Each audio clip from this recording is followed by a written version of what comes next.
Hey guys, it's Timo once again. So following on from our anniversary video, which got like amazing reviews. Thank you so much, guys. We were asked to do more videos. So today we're talking about life after, you say I do. Getting to know each other, after that big day. It's mainly for those that haven't lived together, before marriage. But I'm sure if you have, you will get something out of it. And for those that are waiting for that special someone, you'll definitely get something out of it as well. So, here goes. When two people come together in union, now normally from two different walks of life, there will be challenges. Here are a couple of pointers that we have for you that would help make the journey smoother, that we have from our experience used, and it's really helped us. Yeah. So the first one is celebrate each other's differences. Right. We'll talk about that. Yeah. Celebrating each other's differences. I mean, check it out. We are all unique individuals. We have different characters. And, I believe most couples, both people are completely different, but complement each other. Yeah. Opposites attract Yeah. in terms of characters. Now, the thing is, we all have to celebrate each other's differences. Once you celebrate each other's differences, it helps make the journey a lot smoother. Smoother. You know, there's no need frowning down, looking down on each other because, you're not the same as me. Not cool at all. We can learn from each other and we complement each other's characters. Yeah, definitely. So celebrate each other's unique qualities, this is more than likely one of the reasons why you got together, because as they say, opposites attract. So, just celebrate each other basically. The next thing is identify each other's love languages, and these are like the five love languages are words of affirmation. That's like praising, the other person and encouraging them using encouraging words. The second one is quality time, which is spending time together, giving each other undivided attention. The third one is acts of service, which is like cooking, cleaning, helping around the house, running errands and things like that. The fourth one is receiving gifts, which is basically, as it says, receiving gifts from the other partner, from your partner. And the fifth one is physical touch. So holding hands, cuddles, kisses, that kind of thing. So what's mine? I've been. Can you help me hold this for a second, please? Yeah. Right, here we go. I know your love language is definitely quality time. That's top of the list.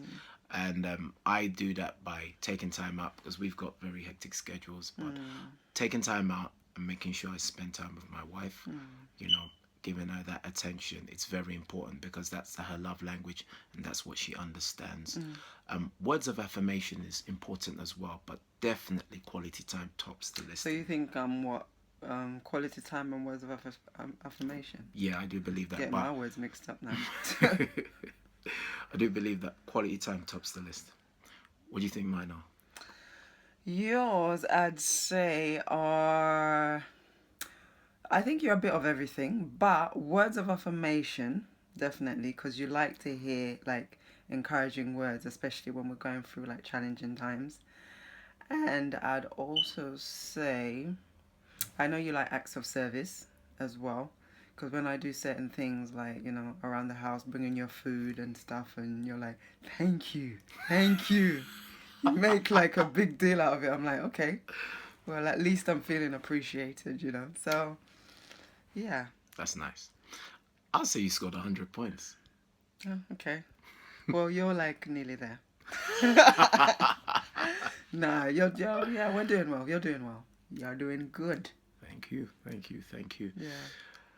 What do we have next on the list? We have. We've got have mutual respect for each other.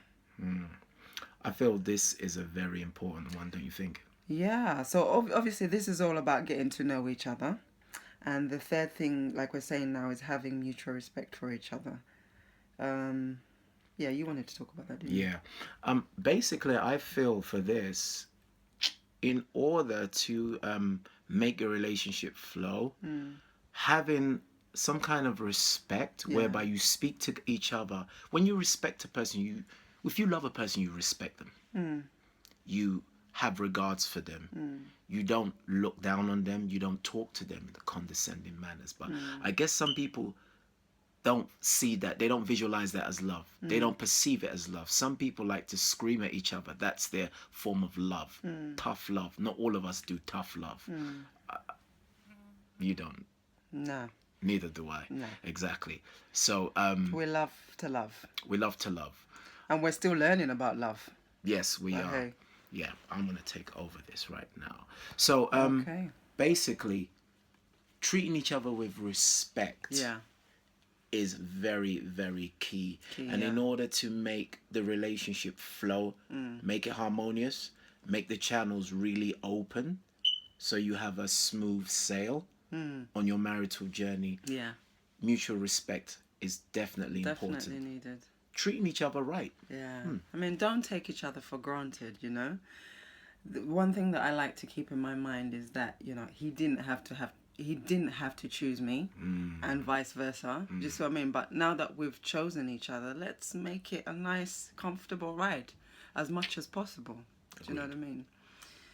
So the fourth thing is I'm 50% right in getting to know each other. I'm 50% right, 50% wrong. So that's really saying my way is not the only way. You know, we both have opinions, but there's nothing wrong. You know, there's nothing wrong with having opinions. But remember that you're always 50% right and you could be 50% wrong. So your way is not the only way of doing things. Do you see what I mean? And just have that, you know, at the forefront of your mind. Because anything else you'd like to add to that? Because, yeah. I would say also, like you just said, one's way, my way's not the only way. You're both coming from different walks of life, which we've already explained. So you're going to have certain ways of doing things. Since you've come together to form a team, why don't you join forces and create your like own that. way of doing things? I like that. Your own unique way. Yeah, yeah. You know, it's all about teamwork at the end of the day. You're on the same team, you know, going towards the same goal. And just work together the best way you can to get to where you need to get to. Yeah. You know what I mean? And I remember you said something once before that your spouse is your team player, your partner. So when you're like giving corrections and stuff and you're giving advice and stuff, see it as, don't look at it in a bad way. Yeah. Look at it in a good way and just, you're a tag team. You're out for each other's best interest at heart. So take that on board as well. Yeah. Yeah. So in getting to know each other, the next thing, which you were going to speak about, is being inclusive, inviting each other into each other's worlds. This is so important. Now let's understand one thing. You're individuals. We are all individuals. As a partnership, as a marital partnership, basically, more than likely, you're going to have different worlds in terms of, let's take, for example, professions. You know, one person might be a doctor, next person might be, you know, a musician. Yeah. Could be that. Now, your occupations are completely different. Because you are together for a very, very long time, the best thing is open them doors, invite each other in. When you invite each other into your worlds, what happens is you are making each other feel wanted, appreciated, included, and accepted as well. Bingo. Accepted, because I remember when we first started dating and things, you invited me to one of your gigs, actually. Oh yeah. And you know, I didn't know anything about gigging life at that time, and I was just like, okay, well, let me come and check it out. it was completely different because I was coming from like a corporate background at the time, you know, doing accounts and stuff. And I was just like, okay, is this like what you do for work? Because it didn't quite make sense to me. I was used to obviously corporate, like I said, but you know, I kind of accepted that's who you are and that's what you do. And I was basically ready to just go from there and Can you take it take from over there. again, please? My arm is Yeah. slowly dying. I felt, to be very honest with you, that time, and I still feel it's important that I felt it was so important that I brought you in to Yeah. let you know that, right, this is who I am, Yeah. this is what I do, this is my lifestyle, Mm. and there's nothing to hide. Yeah. And also, I don't plan to leave this anytime soon, and I would like you to be a part of it. Yeah. So it will allow you to understand the journey, Mm. um, and it makes things a lot smoother. So there's, Yeah. you just know, all right, this is what he's doing, this is where it is, and it just so happens to be you're part of it now. You're part of the fold, isn't Yeah, it? yeah, yeah, yeah. I'm loving it too. Great. Yeah, so in getting to know each other as well, we thought peace and forgiveness, which is the next thing we wanted to talk about, um, is actually detrimental. Like it's vital to have in your home, you know, because your home is a sanctuary. And obviously, because life has its own pressures, you know, you want to come home and just be at peace. You don't want your home to be a war zone. Do you see what I mean? So your heart needs to be at peace when you come in your house and just, you know, relaxed. Do you see what I mean? So forgiveness obviously plays a major part of bringing peace in the home. Do you see what I mean? We're not perfect. Nobody is perfect. So, you know, we will get things wrong every so often. And we're going to have to forgive and keep growing from that. You know, it's not, sometimes it's easier said than done, Yeah. but you kind of just have to keep thinking, okay, where are we going? Like, you know, has he really done this as many times as I think he has? Because we have this thing of saying you always do this or you never do this.